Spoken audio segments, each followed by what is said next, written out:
15ই আগস্টকে কেন্দ্র করে দেশের কয়েকটি জেলায় নাশকতার একটি তথ্য পুলিশের কাছে আছে। তার মধ্যে কিন্তু শরীয়তপুরও একটি জেলা এবং এই জেলায় নাশকতা হতে পারে এমনটা ভেবেই কিন্তু পুলিশ তৎপর ছিল, যার কারণে পুলিশ কিন্তু মাঠে ছিল এবং পুলিশের কাছে গোপন তথ্য ছিল যে শরীয়তপুরের এই নড়িয়া উপজেলার এই মুক্তারের চর ইউনিয়নের যে পোড়াগাছা গ্রাম রয়েছে সেখানে একটি ঘরের মধ্যে বোমা তৈরি করা হয়েছে এবং সেই বোমাগুলো রয়েছে।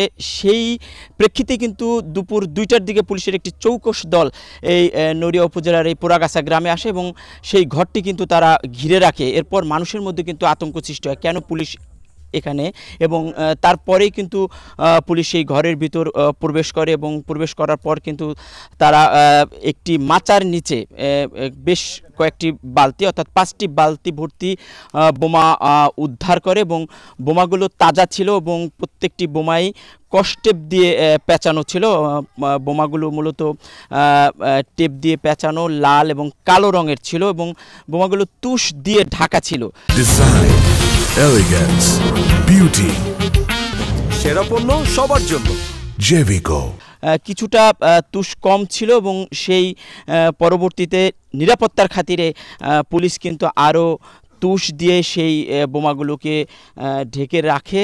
এখানে তারা ধারণা করছে যে তারা যেই দেখেছে সে অনুযায়ী প্রতিটি বালতিতে 5 থেকে 7টি করে রয়েছে, সেই ক্ষেত্রে 30টি বোমা থেকে থাকতে পারে এমনটাই কিন্তু পুলিশ ধারণা করছে। এবং এই বোমাগুলো মূলত হাত বোমা এবং এই বোমাগুলো প্রত্যেকটি তাজা রয়েছে এমনটা পুলিশের ধারণা। এবং তারা প্রাথমিকভাবে বলছে যে আসলে আগামীকাল যেই 15ই আগস্ট, এই 15ই আগস্টকে কেন্দ্র করে কোনো একটা নাশকতা হতে পারে এমনটা থেকেই কিন্তু এই বোমাগুলো তৈরি হতে পারে তারা বলছেন। এছাড়াও স্থানীয় যে কোন্দল রয়েছে, স্থানীয় বিরোধ রয়েছে, সেই বিরোধের কারণেও হতে পারে, এটা তদন্ত সাপেক্ষে বলা যাবে এমনটা কিন্তু পুলিশ বলছে। মূলত এই নড়িয়া উপজেলার পাশেই কিন্তু জাজিরা উপজেলা এবং সেই জাজিরা উপজেলার যে বিলাসপুর যেখানে বোমা তৈরি করা হয় এবং বোমার উপজেলা হিসেবেই কিন্তু ওই ইউনিয়নটিকে বিলাসপুরকে চিহ্নিত করা হয়। সেই উপজেলা পার্শ্ববর্তী সেই উপজেলার বিলাসপুরের মানুষ বা সন্ত্রাসীরাও কিন্তু এই ঘটনা ঘটিয়ে থাকতে পারে এমনটা প্রাথমিকভাবেও পুলিশ তাদের তদন্তের মধ্যে রেখেছে। এখনও পর্যন্ত কাউকে কিন্তু আটক করা সম্ভব হয়নি, তবে পুলিশ তদন্ত চালিয়ে যাচ্ছে, খুব শীঘ্রই তারা আটক করতে পারবে। আর এই যে বোমাগুলো, সেই বোমাগুলো কিন্তু পুলিশ নিরাপত্তার সাথে ঘিরে রেখেছেন। ঢাকা থেকে পুলিশের যেই ইউনিট রয়েছে, বোমা ডিসপোজাল ইউনিট, সেই অ্যান্টি টেরোরিজম ইউনিট ইতিমধ্যে ঢাকা থেকে তারা রওনা দিয়েছে এবং তারা, আমরা যতটা জানতে পেরেছি যে আর 1 থেকে 1.5 ঘন্টার মধ্যে তারা ঘটনাস্থলে পৌঁছতে পারবে। তারা আসলে আসলে জানা যাবে যে এই বোমাগুলি কী ধরনের এবং বোমা রয়েছে সংখ্যা এবং এটা কতটা বিস্ফোরক, কী ধরনের নাশকতা সম্ভব এমনটা কিন্তু জানা যাবে এমনটা এখানকার পুলিশের যিনি নড়িয়া থানার ভারপ্রাপ্ত কর্মকর্তা আসলাম উদ্দিন আমাদেরকে জানিয়েছেন। আর মূলত আসলে শরীয়তপুরে কিন্তু একের পর এক এমন ঘটনাই ঘটছে, আমরা লক্ষ্য করেছি। এর আগেও ডামুড্ডার আকালবরিশ এলাকায় কিন্তু 10 ব্যাগ ভর্তি প্রায় 100টি বোমা পাওয়া গিয়েছিল। সেই বোমা কিন্তু ডিসপোজাল ইউনিট ধ্বংস করেছিল। এর পর আমরা দেখেছি যে ডামুড্ডা সম্প্রতি একটি ঘটনায়ও কিন্তু বোমার উদ্ধারের জন্য কিন্তু ডিসপোজাল ইউনিট ঢাকা থেকে এসেছিল। আর পার্শ্ববর্তী বিলাসপুরেও কিন্তু এই বোমা তৈরি হয় এবং সেখানে প্রায়ই স্থানীয় কোন্দল বা বিরোধের কারণেও কিন্তু সেই বোমাগুলো বিস্ফোরণ ঘটানো হয়। আমরা যেই ক্যামেরায় ঘরটি দেখাচ্ছি সেই ঘরটি ওমান প্রবাসী মিলন মাতবরের ঘর এবং তার পরিবার কিন্তু ঢাকা থাকে। ঘরটি পরিত্যক্ত অবস্থায় পড়ে রয়েছে, সামনের দিকে আমরা দেখছি তালা ঝুলানো, তবে ভিতরের পেছনের দিকে যেই দরজাটি সেটি খুলে এই সন্ত্রাসী বা যারা বোম তৈরি করেন তারা কিন্তু প্রবেশ করেই এই কাজ করেছেন। এলাকাটিতে আসলে অনেকটা পুরুষ কম থাকেন, তারা বেশিরভাগই ঢাকায় ব্যবসা বাণিজ্য করেন। এই সুযোগটাই কাজে লাগিয়েছে সেই সন্ত্রাসীরা এবং তারা এই ঘরের মধ্যেই কিন্তু বসে যে কোনোভাবেই তারা এগুলো তৈরি করেছেন এমনটা কিন্তু এখানকার স্থানীয়রা বলছেন। তবে স্থানীয়রা বলছেন যে তারা এগুলো কিন্তু লক্ষ্য করেননি এবং কখন কারা এসেছেন তাও কিন্তু তারা জানেন না। তবে আমি এই মুহূর্তে একজন স্থানীয়র সাথে একটু জানতে চেষ্টা করব আসলে তারা এই বিষয় সম্পর্কে কি জানেন। ভাই, আসলে এই যে বোমা উদ্ধার বা বোমা আপনাদের গ্রামে এলাকায় হলো, আপনারা আসলে কতটুকু এই সম্পর্কে জানেন? তারা কখন আসলো বা এর আলামত আপনারা আগে থেকে জানতেন কিনা, একটু বিষয় বলবেন। আজকে দুপুর 12টা একটু বেশি হয়, এরকম 12:30টার মতন আমি আমার বাড়ির পাশেই আমি রাস্তায় দেখি কি প্রশাসনের গাড়ি এদিকে আসতেছে। পরে আসার পরে মনে করি অনেক সময় এদিকটা যায়, তো সমস্যা কতক্ষণ পর শুনলাম কি যেন থামানোর পর শুনতেছি মাদবর বাড়িতে গেছে, প্রশাসন গেছে। পরে সাথে সাথে আমিও পাশে আসলাম, আসতে দেখে অনেক লোকজন আসতেছে, স্যারেরও আসলো। আসার পরে দেখলাম এখান থেকে 4-5 বালতি এই বম উদ্ধার করছে। এখন আমার এই যেই ঘরটা আছে, এই ঘরটা হচ্ছে মিলন মাদবরের ঘর। মিলন মাদবর তিনি হলো ওমান প্রবাসী, সে প্রায় আজকে 1-1.5 বছর যাব, 3 বছর যাব সে বাইরে থাকে। তার ওয়াইফ এই জায়গায় থাকতো, কিন্তু সেও আজকে 5-6 মাস যাবৎ সেও মানে যে কোনো কারণ হোক দেশে থাকতে পারে না, হয়তো বা অনেক সেও একটু ঋণগ্রস্ত, বা এগুলো আমি ডিসকাস করতে চাই না, তবে এভাবেই ছিল। আসলে এই যে মানুষ আসলো গেল এই বোমগুলো তৈরি করলো, সেই ক্ষেত্রে আসলে বোমগুলো তৈরি আসা যাওয়া কোনো মানুষকে দেখেছিলেন কিনা, বা সন্দেহ হয়েছিল কিনা, বা অপরিচিত মানুষ আসছিল কিনা, এমনটা আপনারা এই দীর্ঘদিনে দেখছেন কিনা?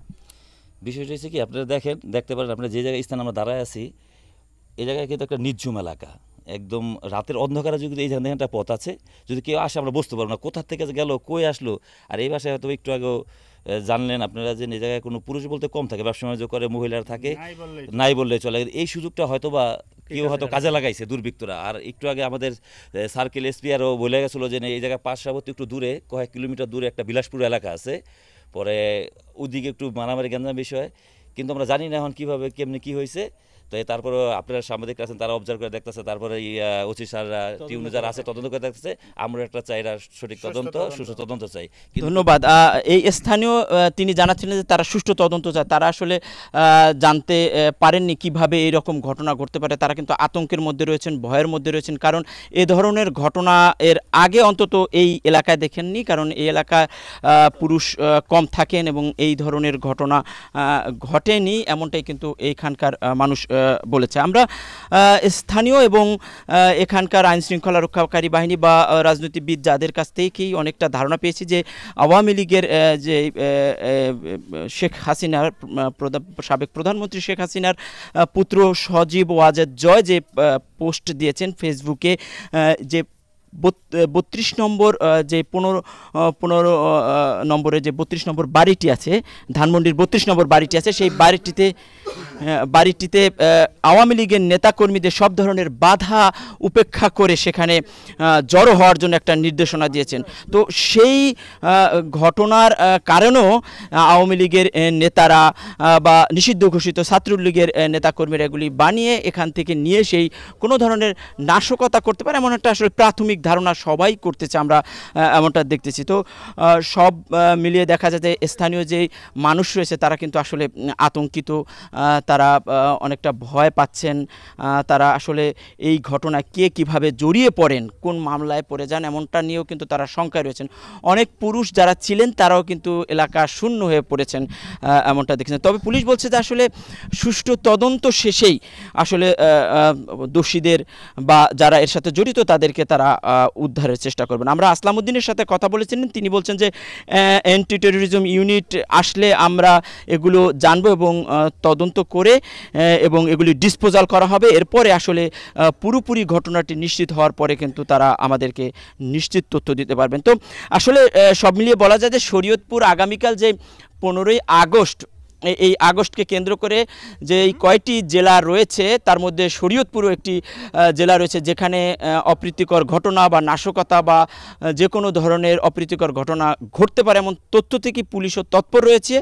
আর তারই সূত্র ধরে কিন্তু এই বোমা উদ্ধার মানুষের মধ্যে চাঞ্চল্য সৃষ্টি হয়েছে এবং প্রতিটি এলাকায় কিন্তু মানুষ এখন বেশ চিন্তার মধ্যে রয়েছে। তারা খুব চিন্তার মধ্যে রয়েছে যে আসলে কী ধরনের ঘটনা আগামীকাল ঘটতে যেতে পারে।